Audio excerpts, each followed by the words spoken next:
मोदी के मिशन पूर्वांचल की। बीजेपी के प्रधानमंत्री पद के उम्मीदवार नरेंद्र मोदी 6 मई से 10 मई के बीच पूर्वांचल में 15 रैलियां करने वाले हैं। दरअसल 2 चरणों में पूर्वांचल के इलाके की कुल 33 सीटों पर चुनाव होने हैं। 2009 में पूर्वांचल में पिट चुकी बीजेपी को ऊंचाई देने के लिए ही मोदी वाराणसी से ही चुनाव लड़ रहे हैं। इसलिए अब सवाल किया जा रहा है कि क्या पूर्वांचल में मोदी का जादू चलेगा? पिछड़े वर्ग के लोगों का वोट लेने के लिए पिछड़े वर्ग के लोगों को श्री नरेंद्र मोदी ये कहता है कि मैं तो आपका अपने आदमी हूँ। हो सकता है उनके छप्पन इंच होता हो, लेकिन हमारे साथी ने कई सवाल में कहा है 56 इंच उनका सीना नहीं है, क्या पेट छप्पन इंच है। यहाँ तक मोदी साहब का है, उसका झूठ का पलंदा भी आपको पता होना चाहिए कि मोदी साहब झूठ कितना बोलते। पहली बार लिखा है कि शादीशुदा है। दिल्ली में महिलाओं की इज्जत, मगर अब तक अपनी पत्नी का नाम एफिडेविट तक नहीं पहुंचता।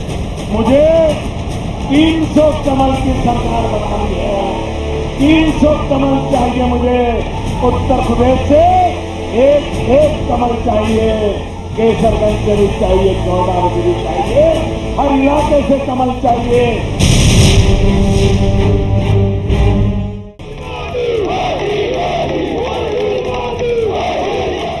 दिल्ली की गद्दी तक पहुंचने के लिए नरेंद्र मोदी ने पूर्वांचल की राजधानी कही जाने वाली वाराणसी में अपनी राजनीतिक जमीन तैयार की। अब मोदी के सामने आ गई है पूर्वांचल की अग्नि परीक्षा।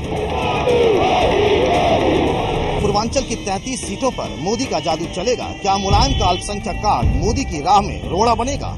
क्या मायावती का दलित मुस्लिम समीकरण मोदी का खेल बिगाड़ देगा? पूर्वांचल के विशाल संख्या के लोग बनारस में नरेंद्र मोदी जी के नॉमिनेशन के दिन यहाँ अपनी उपस्थिति दर्ज कराई, इसलिए पूर्वांचल में असर है। अब असर के साथ एक विशेषण जोड़ना पड़ेगा, निर्णायक असर। निर्णायक स्थिति लगभग अभी 50-50 है। पिछड़े वर्ग के लोगों का वोट लेने के लिए पिछड़े वर्ग के लोगों को श्री नरेंद्र मोदी ये कहता है कि मैं तो आपका अपने आदमी हूँ, आपके पिछड़े वर्ग का आदमी हूँ, मैं तो आपके समाज का आदमी हूँ।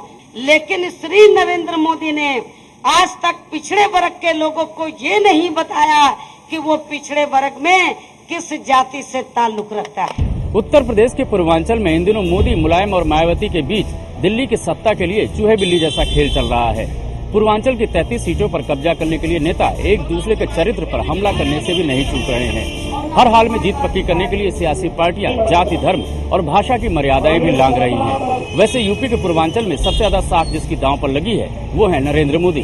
10 साल से दिल्ली में माँ बेटे की सरकार है। यहाँ पर कभी बहन जी की सरकार, कभी बाप बेटे की सरकार, कभी चाचा भतीजा का कारोबार, ये सब आपने देखा है। क्या 10 साल में आपका भला हुआ? पूर्वांचल के अपनी निजी राजनीतिक समीकरण है और वो निजी राजनीतिक समीकरण बहुत कमजोर नहीं होते हैं, चाहे वो जातिवादी हो, चाहे पहले से प्रतिबद्धित कमिटेड पार्टी के प्रति दृष्टिकोण हो, वो ओवरनाइट खत्म नहीं होता है। और ये जो लहर की बात है, अगर सही में ये बहुत जोरदार लहर है तो लहर के संचालक लोग इस बात को भी समझें कि भारी लहर के स्थिति में 300 टारगेट नहीं होता है, भारी लहर का परिणाम तो 450 होता है। दरअसल उत्तर प्रदेश की जौनपुर, मछली शहर, इलाहाबाद, मिर्जापुर, रॉबर्ट्सगंज, भदोही जैसी 33 ऐसी सीटें हैं जहां पिछली बार बीजेपी बुरी तरह नाकाम रही थी। पिछले लोकसभा चुनाव में पूर्वांचल की 33 में से सिर्फ 4 सीटों पर ही बीजेपी को संतोष करना पड़ा था। बीजेपी को इस बात का पता था कि पूर्वांचल में पार्टी के बगैर काया पलट के दिल्ली तक का रास्ता बेहद मुश्किल होगा। इसीलिए बीजेपी ने वाराणसी से, जो कि पूर्वांचल का केंद्र माना जाता है, नरेंद्र मोदी को चुनावी मैदान में उतारने का फैसला किया। अब पूर्वांचल की जिन 33 सीटों पर नरेंद्र मोदी की साख दांव पर है, उनमें से पूर्वांचल की सभी सीटें वाराणसी के 200 किलोमीटर के दायरे में आती हैं। तुम्हारा क्या इतिहास है? तुम्हारा घोषणा का संसार का इतिहास है। तुम्हारा बचपन पता नहीं कहाँ है, खाने पीने का ठिकाना न रहा होगा। चाय देते होंगे, झाड़ू लगाए होंगे, बर्तन साफ किए हुए, कपड़ा साफ किए होंगे। आज रेडी की मार्केटिंग हो रही है, आवारा रहे होंगे आप। अभी 40 साल का आपका इतिहास पता नहीं कहाँ है, जो अपने बचपन के स्कूल के बाहर से आता होगा। कोई बड़ा गुनाह किया होगा, समझ आता होगा। 2009 के लोकसभा चुनाव में बीजेपी का बेहद खराब प्रदर्शन रहा था। पूर्वी उत्तर प्रदेश की 33 सीटों में बीजेपी को सिर्फ 4 सीट मिली थी, जबकि कांग्रेस को 10, समाजवादी पार्टी को 8 और बीएसपी को 10 सीटें मिली थी। बीजेपी अच्छी तरह से जानती है कि अगर पूर्वांचल में पार्टी को भारी जीत नहीं मिली तो दिल्ली की राह मुश्किल हो सकती है। यही वजह है कि बीजेपी के पीएम उम्मीदवार नरेंद्र मोदी पूर्वांचल की सभाओं में खुलकर समर्थन हासिल करने की कोशिश कर रहे हैं। ये मौका आया है कि आपके बिना सरकार दिल्ली में नहीं बनेगी। ज्यादा सीटें आ जाए तो आपके बिना सरकार दिल्ली में नहीं बनेगी किसी की भी। ये स्थिति आज है समाजवादी पार्टी की। उत्तर प्रदेश का इलाका जहां का कोई परिवार ऐसा नहीं होगा जिसका कोई रिश्तेदार मेरे गुजरात में न रहता हो। रहते नहीं रहते भाइयों, रहते नहीं रहते हैं। कभी कोई शिकायत करते हैं, कोई शिकायत करते हैं, मैं उनकी देखभाल करता हूं कि नहीं करता? अगर मैं उनकी देखभाल करता हूं तो आपकी करूंगा कि नहीं करूंगा? करूंगा कि नहीं करूंगा? तो फिर सेवा का मौका दो ना भैया। यूपी के पूर्वांचल में फतह के लिए मोदी को न सिर्फ विपक्षी पार्टियों से लड़ना पड़ रहा है, बल्कि टिकट बंटवारे के बाद पार्टी कार्यकर्ताओं के अंतर्कलह से भी जूझना पड़ रहा है। पार्टी के वरिष्ठ नेताओं ने भितरघात से बचने के लिए पूर्वांचल की 20 सीटों पर प्रत्याशी में फेरबदल करने का प्रस्ताव रखा था, जिसे आला कमान ने ठुकरा दिया। उन्हें ये डर था कि इतने बड़े पैमाने पर फेरबदल से पार्टी कार्यकर्ताओं और जनता में गलत संदेश न जाए। बीजेपी की इस कमजोरी को विपक्ष ने भली भांति भांप लिया है। हमारे लिए कोई चुनौती नहीं, औरों के लिए चुनौती है समाजवादी पार्टी।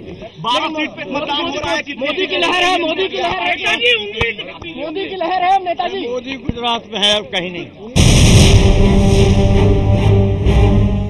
नरेंद्र मोदी के सामने एक और बड़ी चुनौती है बाहुबली उम्मीदवारों से निपटने की।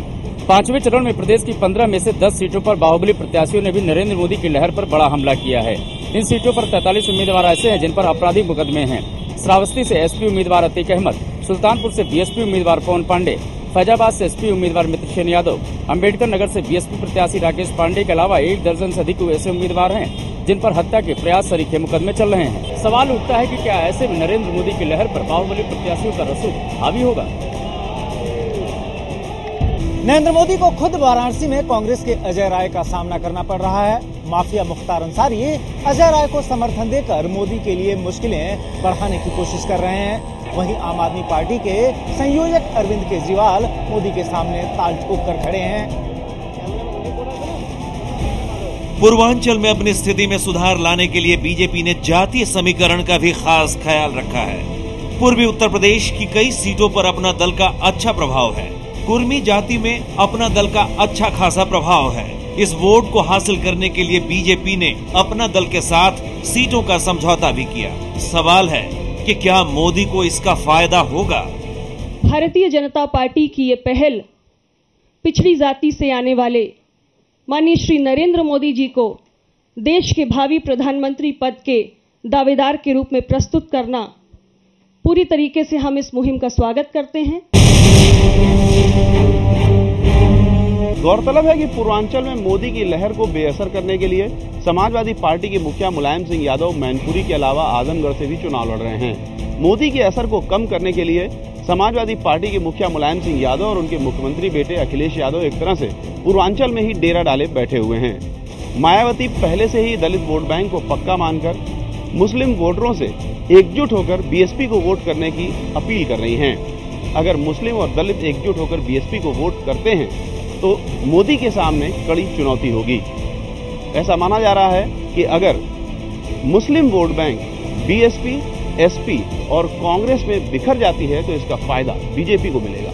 मैं मुस्लिम समाज के लोगों से यही कहना चाहती हूँ कि यदि आप लोग सही मायने में भारतीय जनता पार्टी को केंद्र की सत्ता में आने से रोकना चाहते हैं तो आप लोगों को बहुजन समाज पार्टी के उम्मीदवारों को जिताना बहुत जरूरी है। मुझे 300 कमल की सरकार बनानी है। 300 कमल चाहिए मुझे। उत्तर प्रदेश से एक कमल चाहिए। केसरगंज से भी चाहिए, गोंडा से भी चाहिए, हर इलाके से कमल चाहिए। आप मुझे मजबूत सरकार दीजिए, मैं आपको मजबूत हिंदुस्तान दूंगा। इलाके की 33 सीटों पर मोदी की लहर को एक सिरे से खारिज करने की कोशिश में लगे राहुल गांधी, मुलायम सिंह यादव, मायावती और अखिलेश यादव ने अपनी पूरी ताकत बीजेपी के सामने झोंक दी है। ऐसे में देखना ये होगा कि बीजेपी मोदी लहर के सहारे इस इलाके के कितनी सीटों पर जीत हासिल कर पाती है।